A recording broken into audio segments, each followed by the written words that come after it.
Hey guys, good evening, नमस्कार, शुभ संध्या। कैसे हैं आप सब लोग? बहुत बहुत स्वागत आप सभी लोगों का एकाग्रता सीए के यूट्यूब चैनल पर। और बच्चे लोगों, जैसा कि आप लोग जानते हो यार कि हम लोग इस वक्त के अंदर बात कर रहे हैं ऑडिट के मॉडल टेस्ट पेपर पर। और लगभग 7 मॉडल टेस्ट पेपर हम लोग पूरे पूरे डिस्कस कर चुके हैं और आज का दिन है हमारा last day model test paper के लिए। यानी कि आखिरी वाला मॉडल टेस्ट पेपर जो है वो आज हम लोग करने वाले हैं यहाँ पे डिस्कस बराबर से। तो चलिए जी, मॉडल टेस्ट पेपर नंबर 8 पे आज बात करेंगे। जो भी हमारे सितंबर के स्टूडेंट हैं, देखो जनवरी 26 वाले भी जो लोग अगर कोर्स कर चुके हैं या कर रहे हैं और एक अच्छे पोजीशन तक आपने कोर्स को खत्म कर लिया है तो ये आप लोगों के लिए भी यूजफुल है। अदरवाइज सितंबर वालों के लिए तो प्योरली है ये भाई, क्योंकि हम यहाँ पे सारी चीजों को डिस्कस कर रहे हैं। जितने क्वेश्चन, जितने आंसर लिखने का पैटर्न क्या होना चाहिए, क्या कुछ ऐसी हमसे चाह रहा है, वो सब कुछ हम लोग डिस्कस कर रहे हैं। ठीक है, चलिए जी, तो स्टार्ट किया जाए बच्चे लोगों। बगैर समय गंवाए एकदम फटाफट से स्टार्ट करेंगे। और पहला क्वेश्चन जो आप लोगों को यहाँ पे फर्स्ट नंबर पे डिस्क्रिप्टिव वाला दिख रहा है वो इस तरह से है। APR and associates a chartered accountant firm are appointed as the auditor of time Limited and Time and Bakers Limited. The volume and nature of business of both the companies are entirely different. अच्छा, दो companies हैं, हाँ, Time Limited and Bakers Limited बिल्कुल different है। CAR is the engagement partner of Bakers Limited, CAP is the engagement partner of time Limited. Okay, ठीक है। CR formulate an audit programme conducting the audit of Bakers Limited, और वो CAP को बोलता है कि यार सेम ऑडिट प्रोग्राम वो टाइम लिमिटेड के लिए भी यूज कर ले। लेकिन सीएपी का ओपिनियन है कि audit programme will not be useful for the audit of time Limited. भैया दोनों एंटिटीज अलग अलग हैं तो ऑडिट प्रोग्राम भी अलग अलग होना चाहिए। In light of the above mention the matter that should generally be considered while preparing an audit programme. Is CAP correct emphasising for a different audit programme of time limited? तो बच्चे लोगों, बहुत सीधा सीधा सा हो गया। चैप्टर नंबर 2 से हमारा ये जो क्वेश्चन है वो कनेक्ट करता है।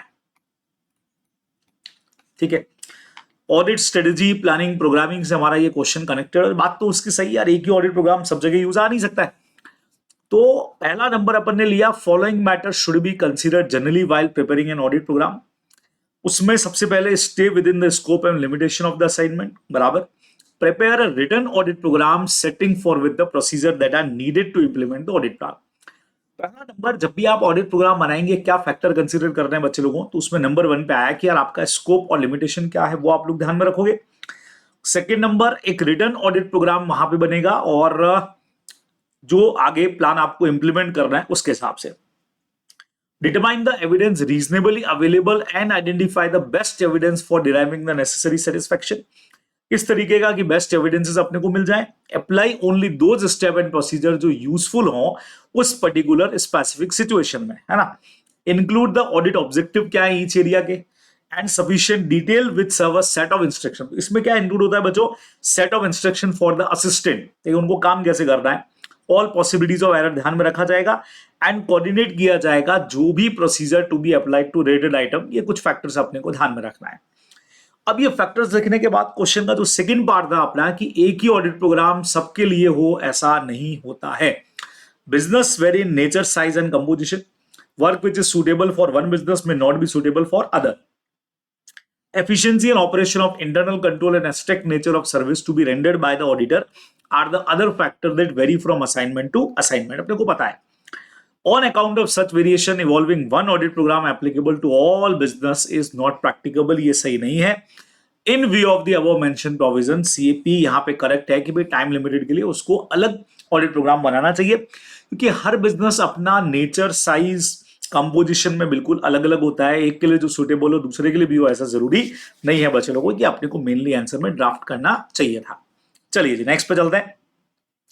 तो बहुत सिंपल क्वेश्चन था फर्स्ट वाला। तो ABC are in the business of manufacturing toys. The stock taking process has been done by the company on 31 March 2024. The company has used FIFO method for valuation of its inventory. The cost of inventory as on 31 March 2024 is 25,25,000 और NRV उसकी दे रखी है बच्चे लोगों 25,24,000 की, समझिएगा। Then उसके बाद में कॉस्ट ऑफ इन्वेंटरी में इंक्लूड है मटेरियल का परचेस कॉस्ट हो गया, देन उसके बाद ट्रांसपोर्टेशन कॉस्ट हो गया, और ये एबनॉर्मल वेस्टेज का कॉस्ट है जो अपने को ध्यान में रखना है। ठीक है, तो 25-24 है, 25 है और 25-24 है। देख रहे हो जो आप फर्क है 1,000 वाला, वो अपन देख रहे हैं। कॉस्ट इतना है और उसकी एनआरवी आपको ये यहाँ पे दे रखी है। अच्छा, कॉस्ट में ये सारी चीजें इन्वॉल्व हो गई तो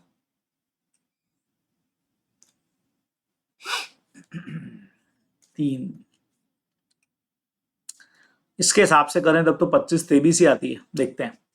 seek the management your advice, management को आपका एडवाइस चाहिए यहाँ पे in arriving at the value of inventory to be shown in the financial statement as per AS2 अपने को करने को बोला हुआ है बच्चों। Cost NRV whichever is less पे होता है, आई थिंक, है ना। तो inventory to be recognise at the lower of the cost and NRV. AS2 में इन्वेंट्री में further any cost could not be reasonably allotted to the cost of production. General administrative cost अगर कोई है, abnormal wastage अगर कोई है, तो उसको अपने को एक्सक्लूड करना चाहिए, ये अपने को पता है।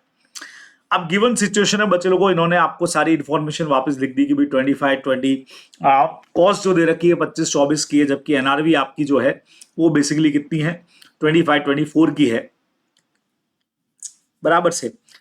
तो सारी इंफॉर्मेशन देने के बाद में कॉस्ट ऑफ इन्वेंट्री अगर अपन देखें बच्चों तो 25,25,000 जो अपन ने ली थी उसमें से 2,000 का एबनॉर्मल वेस्टेज अगर माइनस कर दिया जाए तो कॉस्ट आ रही है 25,23,000, ठीक है। और एनआरवी है अपनी 25-24। तो जो 25-25 ले रखी थी उन्होंने, उसमें से 2,000 का वेस्टेज भी तो लेस करना पड़ेगा ना भाई। तो 25-23 और 25-24, बट ऑब्वियस है दोनों में से विच एवर इज लेस, तो हमको इसको शो करना पड़ेगा 25-23 पर।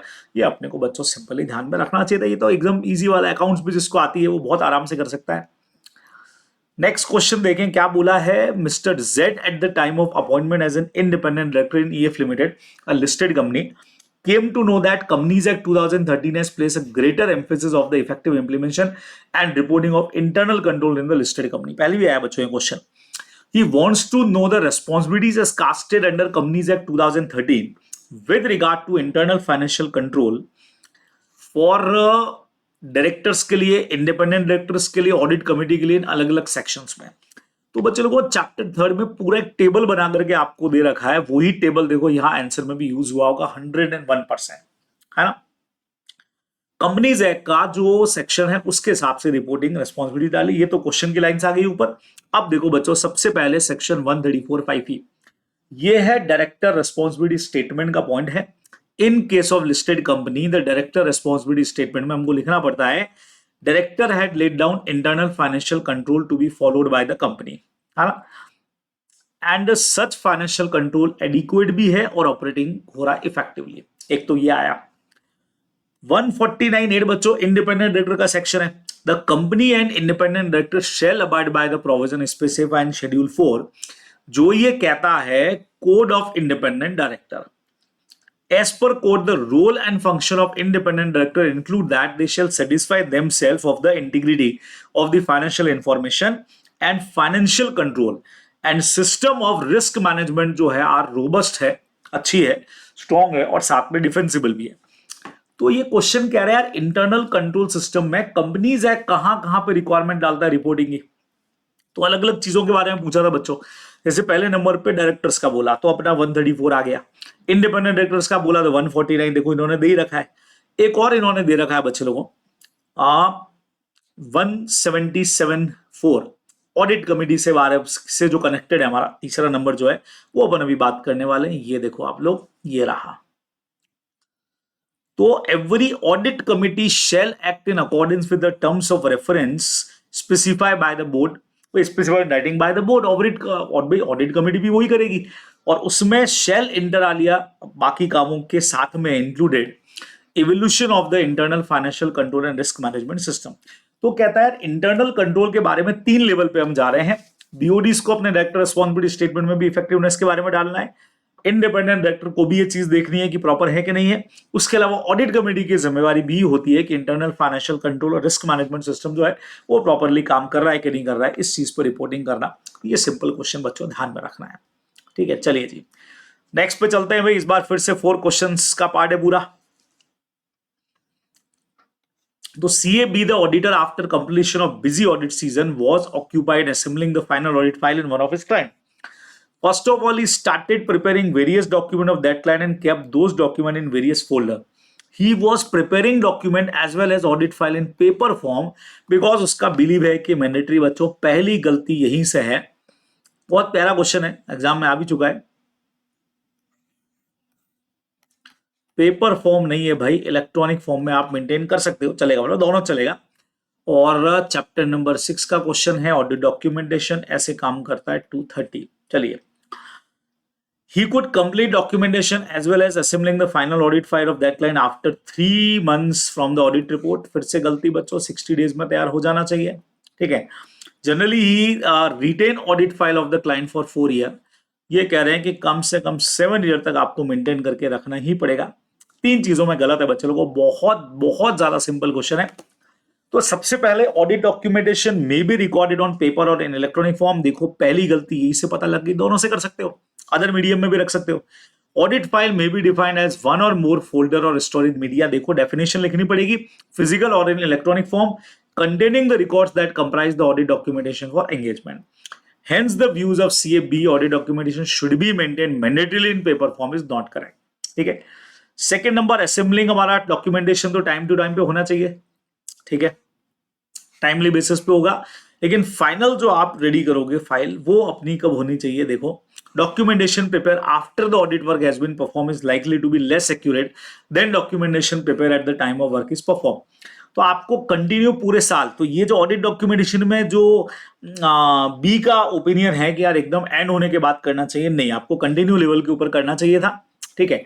तीसरा ये देखो, 60 दिन के अंदर ये तैयार हो जाना चाहिए, 60 डेज के अंदर।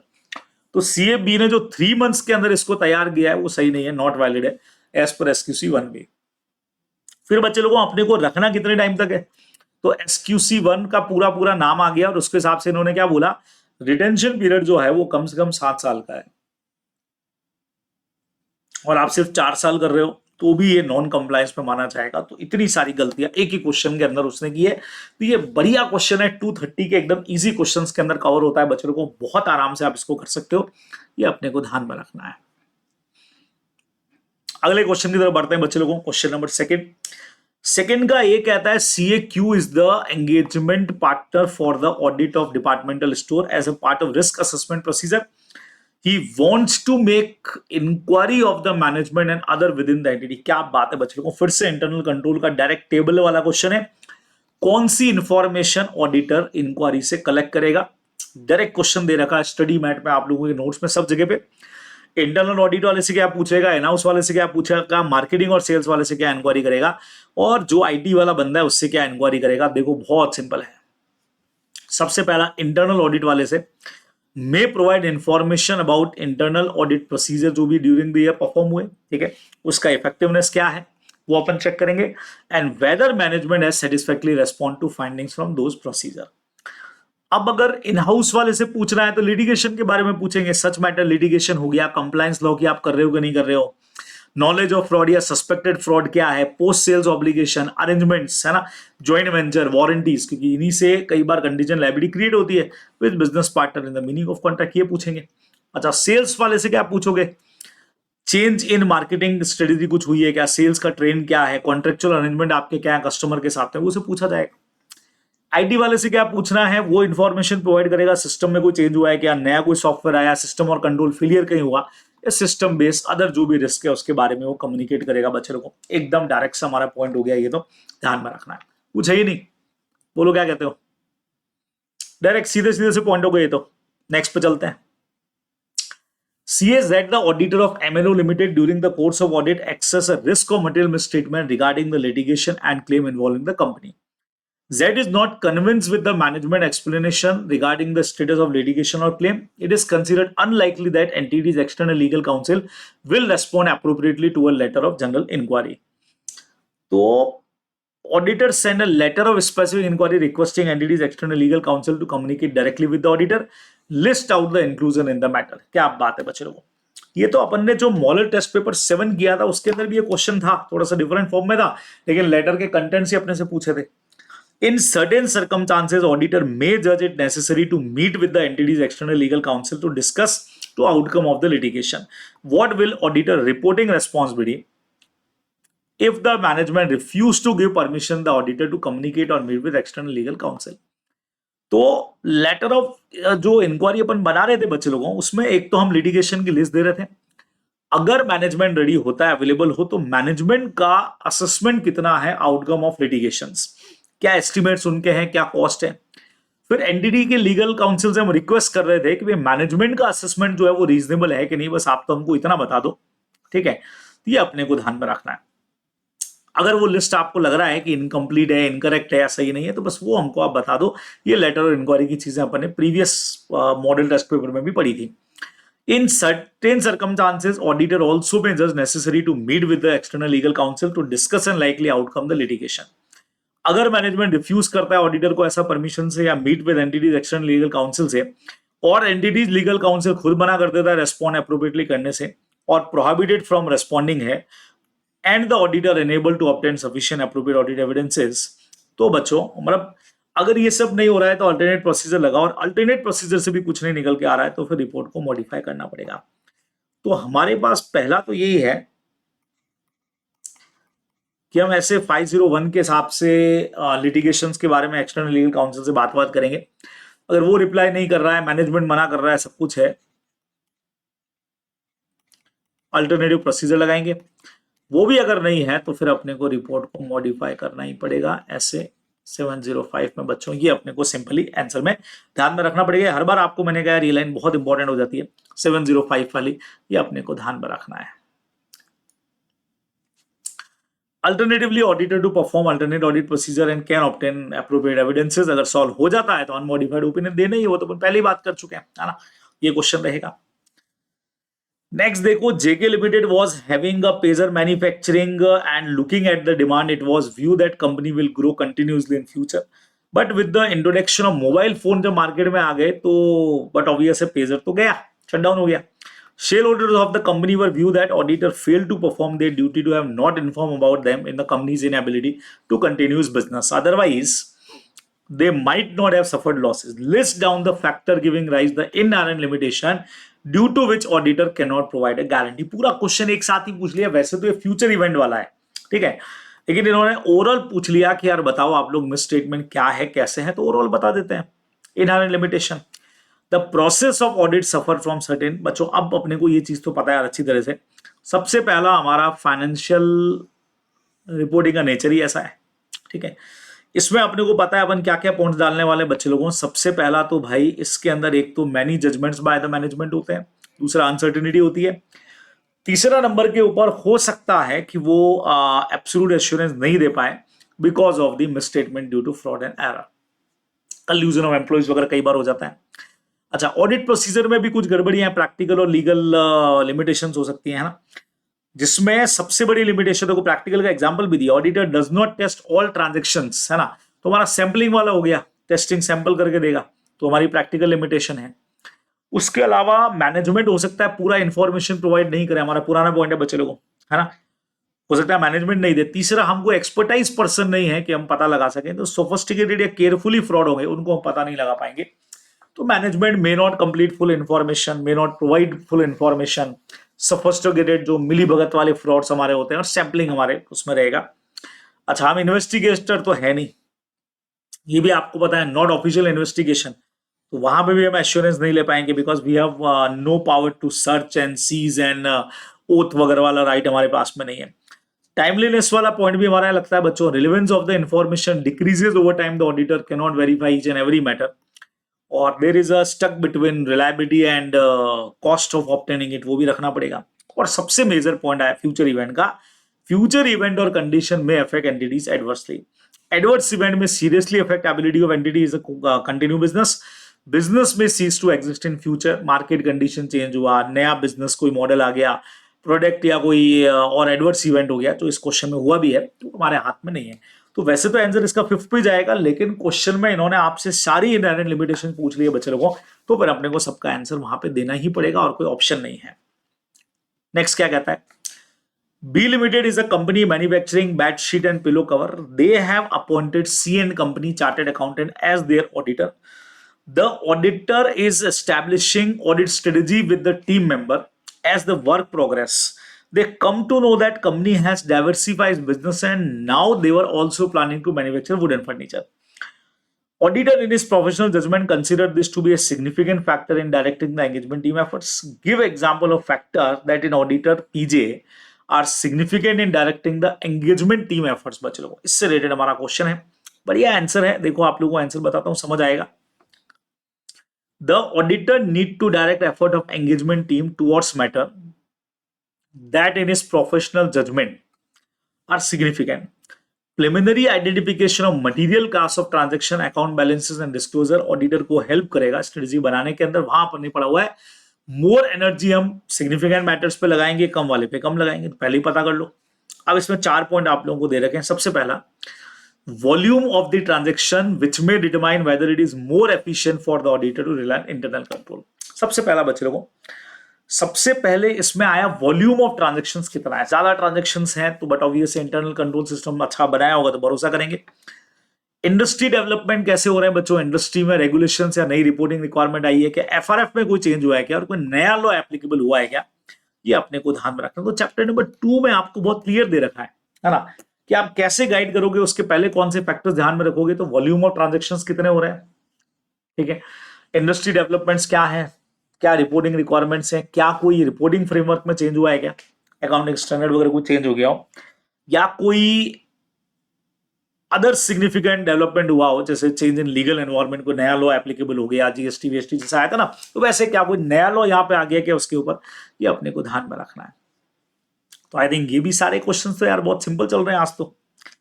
नेक्स्ट क्वेश्चन कहता है CAE is the auditor of LM Limited. Before commencing for current year audit, he initiated planning for audit. Before commencing current year's audit, he initiated planning for the audit. Okay, planning include the need to consider certain matter prior to identification and assessment of ROMMS. Enumerate such matter. मतलब ये करने से पहले कुछ factors अपने को देखने होते हैं बच्चे लोगों. तो देखो आप बढ़िया पॉइंट लिखा है, यहां से मेरे साथ में देखना. डायरेक्टली 5 पॉइंट आपको दे रखे हैं भाई. Audit planning is a continue and iterative process है, लगातार चलता है. और कौन से फैक्टर बच्चों ध्यान रखे जाते हैं, कई बार ये क्वेश्चन आ चुका है. सबसे पहला, analytical procedure to be applied as risk assessment procedure. ठीक है, general understanding about the legal and regulatory जो भी फ्रेमवर्क है एप्लीकेबल है और किस तरीके से वो काम करती है. How the entity complaint, materiality का डिटर्मिनेशन, एक्सपर्ट का कितना इन्वॉल्वमेंट रहेगा, और the performance of other risk assessment procedure.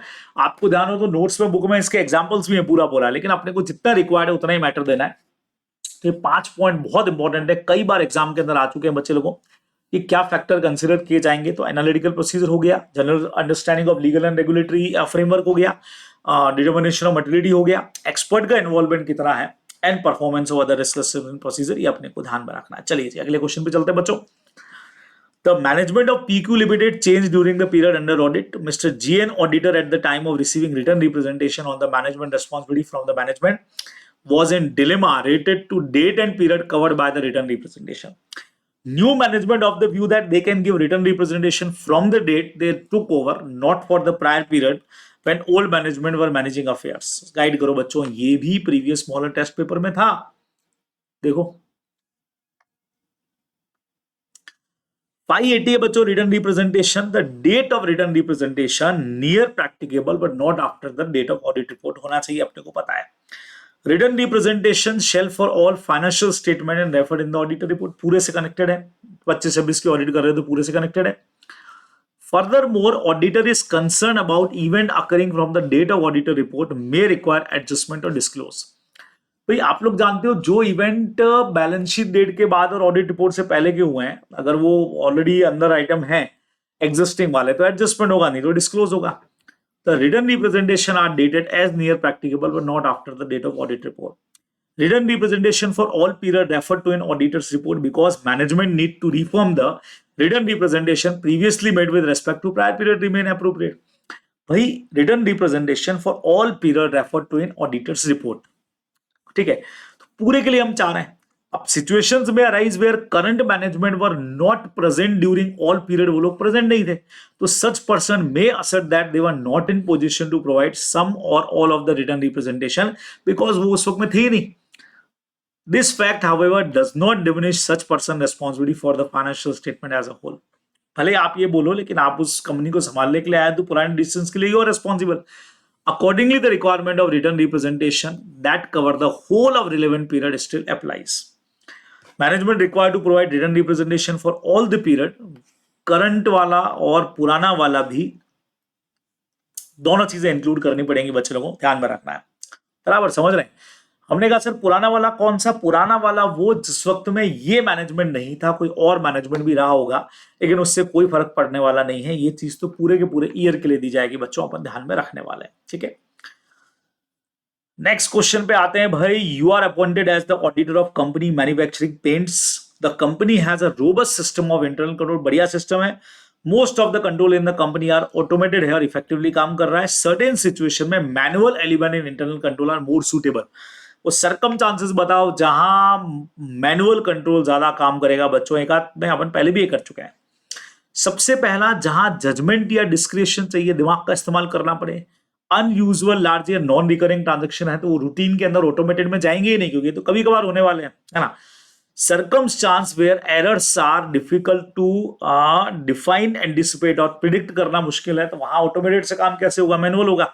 अच्छा, सिचुएशंस जहां चेंज हो गई हैं, outside the scope of automated control है, तो आपको खुद मैनुअल करना पड़ेगा। और बट ऑब्वियस है ऑटोमेटेड कंट्रोल का भी मॉनिटरिंग अगर करना है इफेक्टिवनेस का, तो मैन ही करेगा भाई, वो तो ऑटोमेटेड होने से रहा। ये अपने को आंसर में लिखना है बच्चे लोगों। PSR and Associates are the auditor of the Shartuna Hotel chain of 5-star hotel.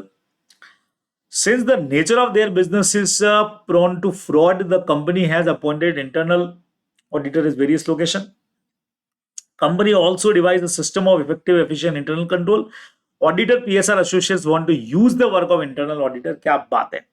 अब इसमें आपको इफेक्टिवनेस बताना है और कोऑर्डिनेशन कैसे होगा एक्सटर्नल इंटरनल ऑडिटर का बच्चे लोगों, उससे कनेक्टेड हमारा ये क्वेश्चन है। SS610 using the work of internal auditor. तो coordination between external and internal auditor में कैसे होगा बच्चों। सबसे पहला, टाइम टू टाइम दोनों को अप्रोप्रिएट पीरियड पे डिस्कशंस करने पड़ेंगे, तभी होगा। External auditor inform internal audit function of significant matter, they में अफेक्ट द फंक्शन। भाई एक्सटर्नल ऑडिटर इंटरनल वाले को बता सकता है कि भाई ये चीजों की रिक्वायरमेंट रहेगी, यहाँ पे आपको ऐसे काम करना है। External auditor advise and has access to relevant report of the internal audit function and inform to any significant matter that come to the attention when such matter may affect the work of the external auditor, so that external auditor is able to consider the implication of such matter for the audit engagement. वो तीन चीजें important है बच्चों। सबसे पहले तो appropriate interval से discussions लगाओ। Second number, external auditor internal वाले को सिग्निफिकेंट मैटर्स के बारे में बता देगा, और तीसरा उसको एडवाइस करेगा कि इस तरीके से आपको रिपोर्ट बनानी है ताकि उस रिपोर्ट को अपन यहाँ पे यूज कर सके, भाई कंसीडर कर सके ऑन मैटर्स को। तो ये अपने को ध्यान में रखना है। तो 610 का ये हमारा बढ़िया क्वेश्चन है बच्चों, ध्यान में रखोगे। चलिए अगले क्वेश्चन की तरफ बढ़ते हैं, नंबर 4 की तरफ। क्वेश्चन नंबर नेक्स्ट पे चलते हैं बच्चे लोगों। 4th क्वेश्चन क्या कहता है भाई, आइए देखते हैं। आधा पड़ाव हम लोग पार कर चुके हैं। तो क्वेश्चन नंबर 4 है, किधर गया भाई, KLM and Company Chartered Accountants a partnership firm while designing a test of control and test of detail in Amen Limited has to determine the items of testing that can be effective in meeting the purpose of audit procedure. For this, they decided to select specific item from a population. State the factor that can be considered by the audit firm for selecting specific item from a population, and also state specific item that can be included in such testing. तो अब ऐसा लग रहा है पुराने model test paper के सारे question mix करके यहाँ पे दे दिए बच्चे लोगों। ये देखो हमें बोला है the auditor may decide to select specific item for a population. ये डिसीजन लेने में इनको क्या चीजें ध्यान में रखनी पड़ेगी। सबसे पहला, ऑडिटर का अंडरस्टैंडिंग क्या है एंटिटी को लेकर के, ROMS का असेसमेंट क्या है और क्वालिटीज क्या है पॉपुलेशन की जो आपको टेस्ट करना है। अब बच्चे लोगों इसमें क्या होता है कि जैसे स्पेसिफिक आइटम सेलेक्टेड में इंक्लूड, भाई या तो हाई वैल्यू वाले जो आइटम होंगे ज्यादा अमाउंट वाले उनको इंक्लूड करना है, या फिर ऑडिटर में decided to examine items whose recorded value exceed a certain amount. Materiality level तो डिसाइड करते हैं ना कि 1 लाख से ऊपर के होंगे तो वो सारे चेक करेंगे। So verify a large population of the total amount जो है ट्रांजेक्शन अकाउंट बैलेंसेस, तो उससे ऊपर के सारे चेक कर लिए। या the auditor may examine items to obtain information about matters such as the nature of the entity और नेचर ऑफ ट्रांजैक्शन को देख के अपन डिसाइड कर सकते हैं। तो ये पॉइंट अपने को सिंपली लिखना है कि कौन से फैक्टर आप कंसीडर करने वाले हो। ठीक है। Mr L is the principal auditor of OP Limited. There are several division of OP Limited that are audited by other auditor. State the procedure of Mr. L should ordinarily perform to obtain sufficient appropriate audit evidences that the work of other auditor is adequate for the principal auditor purpose in the context of this assignment.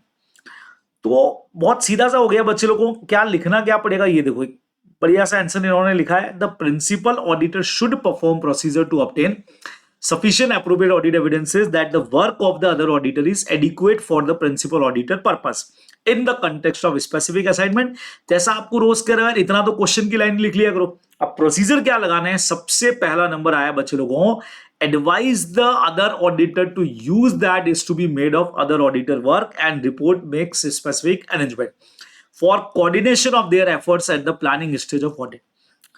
भाई advise the other auditor of the use, advice करने का, that is to be made of the other auditor work and report and make sufficient arrangement for coordination for their efforts at the planning stage पे हो जाए। The principal auditor would inform the other auditor matters such as are requiring special consideration, ध्यान देना क्या उन पे procedure लगाना है, इंटर कंपोनेंट ट्रांजेक्शंस का क्या करना है, और टाइम टेबल के बारे में और डिस्क्लोजर कैसे करना है, ये सब जो है प्रिंसिपल ऑडिटर अदर ऑडिटर को बता दे। Advise the other auditor of the significant accounting, auditing और रिपोर्टिंग रिक्वायरमेंट्स के बारे में भी बताओ। Principal auditor might discuss with the other auditor the audit procedure applied to, या रिव्यू आपने क्या किया, written summary, by review or written summary of other auditor procedure and findings which may in form of completed questionnaire or checklist। The principal auditor may also wish to visit the other auditor।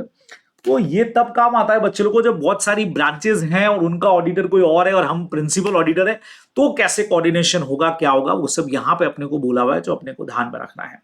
ठीक है, next question आया बच्चे लोगों, LD Limited given below location of the following borrowers during the financial year 23-24। Mr BN auditor wants your guidance regarding additional regulatory information required to be provided under Companies Act. ठीक है, तो अब ये सारी information आपको दे रखी है, अलग अलग लोग हैं, promoter, director, KMP, rated party, others, maximum loan granted उनको कितना किया है और आउटस्टैंडिंग लोन उनका कितना पड़ा हुआ बच्चे लोगों को, सब यहां पे अपने को दे रखा है,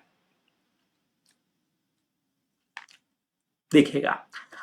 तो as additional regulatory requirement following disclosure shall be made where loans और advances in the nature of loans are granted to promoter, director, KMP और रेटेड पार्टी आइदर सेवरली और jointly with any other person that are, जो repayable on demand हो या without specifying any terms period of repayment, कुछ भी नहीं decide हुआ है तो डिस्क्लोज करना पड़ेगा, है ना।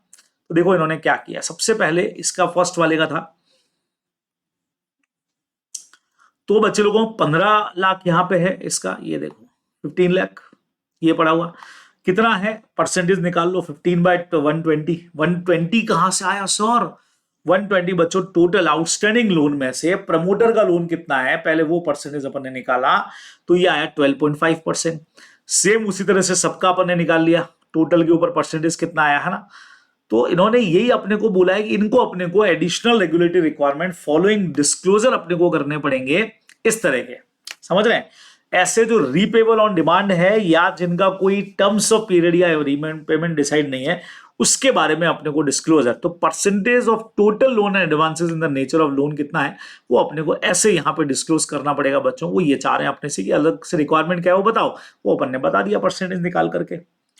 Communicating key audit matter is not a substitute for disclosure in the financial statement, सही है। Rather, communicating key audit procedures in the audit report is the context of the auditor having formed an opinion on the financial statement as a whole। बिल्कुल भी नहीं भाई, की audit matter तो हम लोगों ने जो मैनेजमेंट या टीसीडब्ल्यूजी को कम्युनिकेट किया मैटर, उसी में से कुछ चीजें इंपॉर्टेंट लगी वो अपन इसमें लिखते हैं, ना। देखो क्या बोला है,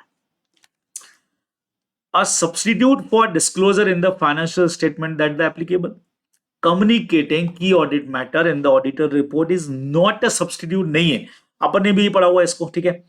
Not a substitute for the auditor expressing a modified opinion, अगर required हो तो ऐसा नहीं कि अपन ने यहां लिख दिया तो अपन रिपोर्ट को मॉडिफाई नहीं करेंगे, ठीक है।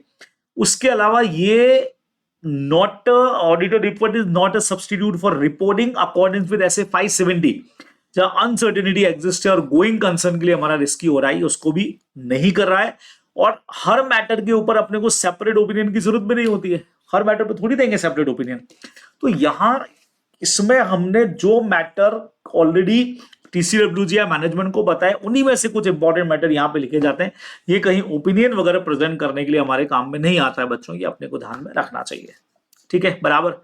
नेक्स्ट क्वेश्चन पे आते हैं बच्चों, लास्ट दो question 5th and 6th। PQ and company wants to diversify business. For that purpose, they want to raise money by issuing share to the general public. The face value of the share 100 है, but the directors of the company propose to issue share at a discounted rate 95. क्या बात है, company से का question, ताकि ज्यादा response मिल जाए। Auditor object करता है कि अलाउड नहीं है भाई, बराबर बच्चों, क्या कहते हो, स्वेट इक्विटी के अलावा अलाउड ही नहीं है। तो सेक्शन नंबर 53 समझाने को बोला है। कंपनीज एक्ट का डायरेक्ट क्वेश्चन है बच्चे लोगों को, बहुत प्यारा। ऐसा क्वेश्चन आ जाए तो बल्ले बल्ले हो जाएगी हमारी 53। कंपनी स्वेट इक्विटी के अलावा डिस्काउंट पे शेयर इशू नहीं करेगी, करेगी तो एब्सोल्युटली वॉइड हो जाएगा, अपने को पता है। लेकिन अगर हम क्रेडिटर्स को कर रहे हैं, डेप्ट रिस्ट्रक्चरिंग स्कीम चल रही है आरबीआई की परमिशन वगैरह से, तो ये परमिसिबल है। लॉ का पोर्शन है बच्चों, लॉ में पढ़ते हैं बंदो, ये है ना। और अगर कोई कंपनी इन कंप्लायंस को फॉलो नहीं करती है तो पेनल्टी का प्रोविजन लगने वाला है बच्चे लोगों को कंपनी के अगेंस्ट में, वो अपने को पूरा पूरा पेनल्टी प्रोविजन लिखना पड़ेगा। तो कंपनीज एक्ट का सेक्शन नंबर 53 पूरा अपने को समझाने को बोल दिया। चैप्टर नंबर 5 से ये क्वेश्चन बनता है बच्चों, उसके खाते में जाता है ये क्वेश्चन, ध्यान रखोगे। HR and Associates are the auditor of large manufacturing company. Company has recently invested huge amount in PP. New unit. They have added May incidental expenses, cost of PP. Junior audit team member are not sure which cost should be excluded from the cost of PP. कुछ example दो बच्चे लोगों को, कौन सा include नहीं होता है उसके पूछ लिए। अगेन चैप्टर नंबर 5 का क्वेश्चन। तो कौन सा वो आइटम है जो पीपी की कॉस्ट में कवर नहीं होगा? सबसे पहला, costing of opening a new facility या बिजनेस, जैसे इनोग्रेशन कॉस्ट। सबसे बढ़िया जो लाइन पूछी जाती है ना वो यही है, इनोग्रेशन कॉस्ट कवर नहीं है। Cost of introducing a new product अगर आप लेकर के आ रहे हो एडवर्टीजमेंट वगैरह का, वो भी इसमें इसका पार्ट नहीं है। कॉस्ट ऑफ प्रॉपर्टी का, cost of conducting business in a new location पे आप लेके चले गए, नए कस्टमर है, स्टाफ की ट्रेनिंग में रहेंगे, वो भी गुड्स की कॉस्ट में नहीं है बच्चों। और एडमिनिस्ट्रेशन और अदर जनरल ओवरहेड कॉस्ट जो होती है वो भी पीपी की कॉस्ट में शामिल नहीं होगी, वहां पीएनएल में शो होगी भाई। ये अपने को ध्यान में रखना चाहिए। क्या कहते हो बच्चों को, बहुत सिंपल से क्वेश्चन हो गए ये तो, एकदम ईजी वाले। नेक्स्ट नंबर देखो, बड़ा क्वेश्चन लग रहा है भैया। Professional accountant expected to comply with the fundamental principle of professional ethics. क्या बात है, एक्सप्लेन विच फंडामेंटल प्रिंसिपल आपने यहां पे वॉयलेट किया है बच्चे लोगों को सुनना। A chartered accountant is in practice accepted the appointment as an auditor of a firm in which sister was a partner. Companies act ने यहां के हिसाब से पूछा है, तो क्या लगता है फैमिलिटी थ्रेट है बच्चे लोगों। Second number, a chartered accountant in practice was approached by his friend to seek some insider information about the company. अच्छा एक मिनट, कौन सा प्रोफेशनल एथिक्स वॉयलेट किया बच्चों, ये पूछा है। ओके ओके ओके ओके, इन्होंने थ्रेट नहीं पूछी है। इसे सेकंड वाले में approach is friend to seek insider information देने को बोला है, तो कॉन्फिडेंशियलिटी यहां ब्रेक हो जाएगा अगर ये बताता है तो, ठीक है। A chartered accountant in practice failed to inform his client about the change in law, आपने नहीं बताया। Professional competence and due care यहां पे आपने फॉलो नहीं किया है बराबर से। तो पहले वाले पे तो हमारा ऑब्जेक्टिविटी वाला पॉइंट लग गया बच्चों। द प्रिंसिपल ऑफ ऑब्जेक्टिविटी कहता है प्रोफेशनल अकाउंटेंट कभी भी ऐसा काम नहीं करेगा, not undertake a professional activity जो इन्फ्लुएंस में आकर के हो, और वहां इसकी सिस्टर काम कर रही है, इन्फ्लुएंस वाला पॉइंट हो गया, सीधा ऑब्जेक्टिविटी में चला गया। सिचुएशन बच्चों, शेयर भी नहीं करेंगे information. Confidentiality principle require professional accountant to respect the confidentiality of information, बराबर। और जब तक लॉ की रिक्वायरमेंट नहीं हम शेयर नहीं करेंगे, तो आपका ये वाला फॉलो नहीं हो रहा है। तीसरा मैंने आपको कह ही दिया था, कंपिटेंस एंड ड्यू केयर का है, प्रोफेशनल अकाउंटेंट को प्रोफेशनल एथिक्स फॉलो करना चाहिए, नया स्किल नॉलेज उसके पास में होना चाहिए बराबर। अगर प्रोफेशनल सर्विसेज नहीं दे रहा है, टेक्निकल नॉलेज वगैरह नहीं रख रहा है बच्चों, तो इसका मतलब वो कंपिटेंस एंड केयर को फॉलो नहीं कर रहा है। वो वाला आंसर अपने को यहाँ पे बहुत प्रॉपर तरीके से दे देना चाहिए, ठीक है। तो आई थिंक यार सिंपल क्वेश्चन है यार, बहुत आराम से हो जाएंगे, तो दिक्कत ही नहीं है। इससे थोड़ा सा स्पीड भी फास्ट कर दी मैंने। You are required, you have been appointed as auditor of a limited company, the company is registered as a Nidhi company. What are the reporting requirement of Nidhi company under CARO. CARO में निधि company का declaration कैसे होता है बच्चे लोगों, 4-5 point आपको दे रखे हैं निधि कंपनी के, 2-3 पॉइंट है देखो। ये आया हमारा क्लॉज 12 में अपने को दे रखे हुए हैं। सबसे पहला, निधि कंपनी ने net own fund to deposit का रेशियो 1:20 मीट होना चाहिए। Net own fund to deposit 1:2 के अंदर, 1:20 के अंदर, ठीक है। तो पहले तो ये कंप्लाई हुआ कि नहीं हुआ। सेकेंड नंबर वो 10% वाला rule, whether the Nidhi company is maintaining 10% unencumbered term deposit, 10% unencumbered जहां जो कहीं मॉर्गेज नहीं होंगे, और there has been any default in payment of interest on the deposit or repayment for any period, अगर हाँ तो उसका डिटेल्स देना पड़ेगा। कोई पर्टिकुलर पीरियड का आपने डिपॉजिट या इंटरेस्ट अमाउंट नहीं पे किया है तो उसका डिटेल भी यहाँ पे अपने को शो करना पड़ेगा बच्चे लोगों को, ये मेनली अपने को ध्यान में रखना चाहिए।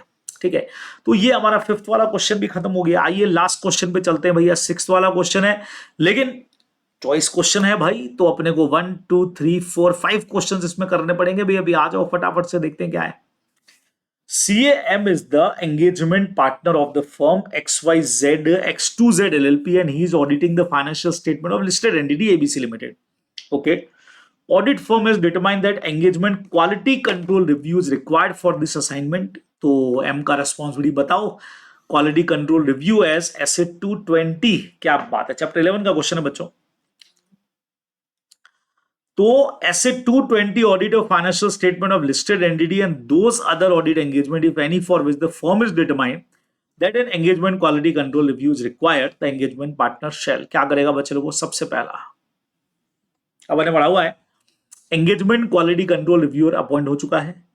डिस्कस सिग्निफिकेंट मैटर जो ऑडिट के दौरान आए थे including those identified during the engagement quality control review, reviewer के साथ में डिस्कस करने। Not date the auditor report until, जब तक कंप्लीशन नहीं हो जाए क्वालिटी कंट्रोल रिव्यू तब तक ऑडिट रिपोर्ट नहीं आएगी, रिपोर्ट पे डेट नहीं आएगी।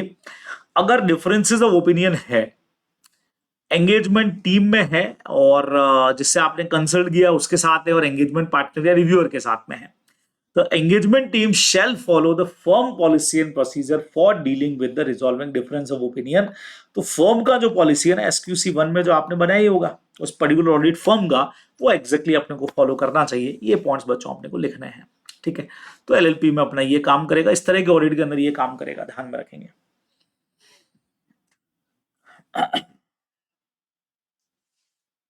संस्कार foundation of non government NGO organisation NGO orphan children, they have received voluntary contribution 50 lakh from the promoters, specifying that 20 lakh are towards the corpus contribution and 30 lakh towards the revolving fund। तो अब बच्चों लोगों को corpus contribution और revolving fund क्या होता है ये बताना है, तो दोनों की मीनिंग देखिए, एनजीओ ऑडिट में अपने को दे रखे हैं। देखो फर्स्ट पैराग्राफ तुम्हारा नॉर्मल आ गया, the donor are generally required to specify whether the donation grant given shall form a part of corpus of the NGO. बच्चों अगर कोई पर्पस बता दिया गया है तो वो कॉर्पस में चला जाएगा। Such contribution are generally given with the reference of total fund required by the NGO. The objective of a contribution of grant towards revolving, revolve होता रहेगा बच्चों, घूमता रहेगा, rotate the amount by giving temporary loan to the fund to other NGOs को हम देंगे, beneficiaries को हम देंगे, प्रोजेक्ट्स के लिए हम पैसा देंगे। तो कॉर्पस का मतलब तो क्या, कोई एक पर्टिकुलर पर्पस के साथ, मेरा ये पर्पस है इसके लिए मैं पैसा दे रहा हूं इस एनजीओ को, मेरे लिए यही काम आपको करवाना है, दिस इज कॉर्पस। कि भाई आप बच्चे जितने भी पढ़ रहे हैं उनकी एजुकेशन का पैसा हम दे रहे हैं, हमारा देगा एनजीओ, हम डोनेट करेंगे, तो वो कॉर्पस फंड में चला जाएगा। रिवॉल्विंग का मतलब रिवॉल्व होता रहेगा, इस फंड से ये एनजीओ खुद ही दूसरे एनजीओ को पैसा उधार पे देना है या किसी की मदद करनी है, अलग तरीके से वो करने वाले हैं, हाँ टेम्पररी लोन देंगे। However interest earn from the beneficiary of such temporary loan जो होता है वो बहुत कम है ना। Revolving fund could be either back हो जाएगा टू द फंड, ठीक है, या इनकम और एक्सपेंडिचर में क्रेडिट कर देंगे। Accounts depending on restriction laid down by the authority providing the contribution, वो तो खैर चलो है अपना लॉ रेगुलेशंस वगैरह जो बने हुए वो फॉलो करने ही पड़ेंगे, ये अपने को इसमें आंसर में लिखना पड़ेगा। सेकेंड क्वेश्चन देखते हैं बच्चे लोगों को। MNB Bank advertised certain loan guaranteed by the government, state the prudential norm for asset classification and income recognition। भाई साहब बच्चों गवर्नमेंट गारंटेड डेप्ट, यार मैंने आपको बहुत बार बोला है 2 पॉइंट्स इसमें लिखने हैं और बहुत प्यारा बहुत शानदार आंसर है बच्चे लोगों इसका, वो आप मेरे साथ में देखिएगा। सीधा आंसर लिखेंगे गवर्नमेंट गारंटेड डेप्ट्स का, central government guaranteed advances where the guarantee is not revoked would be classify as standard asset count होती है, लेकिन रिकॉग्नाइजेशन पर्पस से उसको एनपीए ही काउंट करना है गवर्नमेंट गारंटेड को, वो भी सेंट्रल गवर्नमेंट। अगर स्टेट गवर्नमेंट का गारंटेड है तो सिचुएशन अलग है। If the advances granted by state government where advances to be considered as NPA, ठीक है, अगर 90 दिन से ज्यादा के लिए ओवरड्यू हो गया बच्चों तो प्रोविजन और इनकम रिकॉग्नाइजेशन दोनों ही पर्पस से आप उसको क्या मानने वाले हो, ओवरड्यू या एनपीए मानने वाले हो, अपने को ध्यान में रखना है। भाई 90 दिन से ज्यादा के लिए अगर ड्यू ड्यू पड़ा हुआ है तो बट ऑब्वियस है दोनों ही पर्पज से प्रोविजनिंग और इनकम रिकॉग्नाइजेशन उसको एनपी ही माना जाएगा। ये अपने को ध्यान में रखना। नहीं ये मेथड ही सबसे बढ़िया है। हाँ ये ठीक है, बट वो सबसे बढ़िया मेथड था बच्चों रिकॉग्नाइजेशन वाला, ये अपने को ध्यान में रखना। प्यारा क्वेश्चन है, बहुत अच्छा क्वेश्चन है। CADN auditor while auditing AC Limited identified certain misstatement in relation to the particular class of transaction and account balances. He had communicated same to TCWG and also taken written representation for the same. State audit documentation required by the auditor regarding misstatement identified during the audit. अगर पता लगा तो क्या documentation देना है?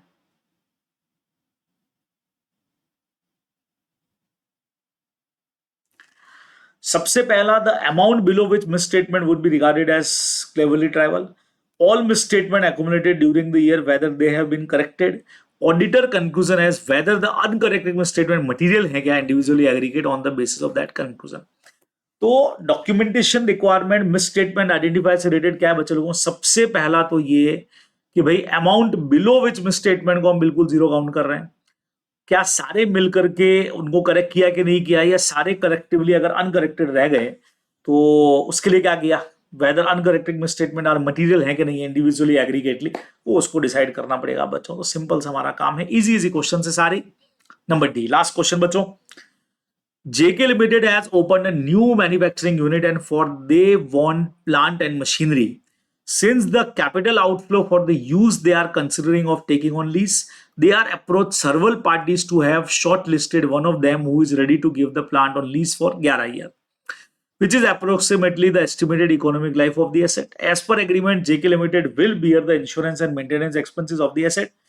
Which kind of lease agreement यहां पे हुआ है बच्चों? ये ऑपरेशनल लीज बोलेंगे इसको, टैक्स बेनिफिट भी पूछा है, या इसको बोला जाए